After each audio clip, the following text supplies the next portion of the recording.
Alors que le jour se lève sur la Guyane, une nouvelle journée de lutte contre l'orpaillage illégal commence pour les hommes du 9e régiment d'infanterie de marine. Ce matin-là, ils remontent le Maroni, le fleuve frontière avec le Suriname.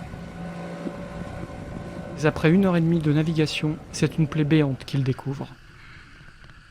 Tous les arbres ont été abattus et la forêt creusée à la lance à incendie sur plusieurs mètres de profondeur.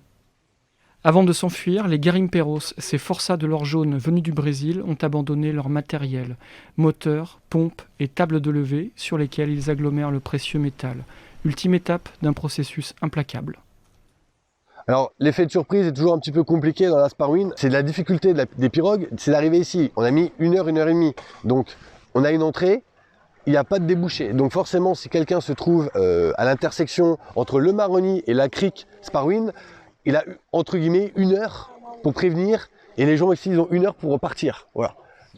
Une proximité qui n'a pas empêché les orpailleurs d'agir. Ici, c'est une zone qui doit rapporter. Le site, il est à la vue de tout le monde, au final. Et au final, ils viennent encore travailler. Donc, c'est des gens quand même qui prennent des risques parce qu'ils ne sont pas du tout cachés. Des fois, il y a des sites qui sont un petit peu reculés dans la forêt où il y a quelques heures de marche. Là, c'est à la vue de tout le monde.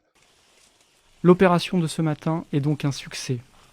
Le bilan est plutôt positif puisque vous avez des tables de levée derrière qui sont en cours de destruction, des moteurs plus des motopompes qui sont en cours de découverte et de saisie destruction sur ce site alluvionnaire.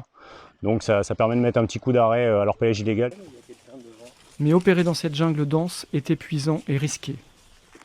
Harpie est l'une des missions les plus éprouvantes de l'armée de terre actuellement. Pour vous donner un chiffre assez simple, l'année dernière, sur l'année 2020, c'est plus de 20 évacuations sanitaires au fond de la forêt par moyen hélicoptère pour aller chercher des marsouins du régiment blessés sur site. Surtout, ce combat est très loin d'être gagné. Selon les estimations, 10 tonnes d'or seraient extraites illégalement en Guyane chaque année. Depuis janvier, seuls 3 kilos ont été saisis.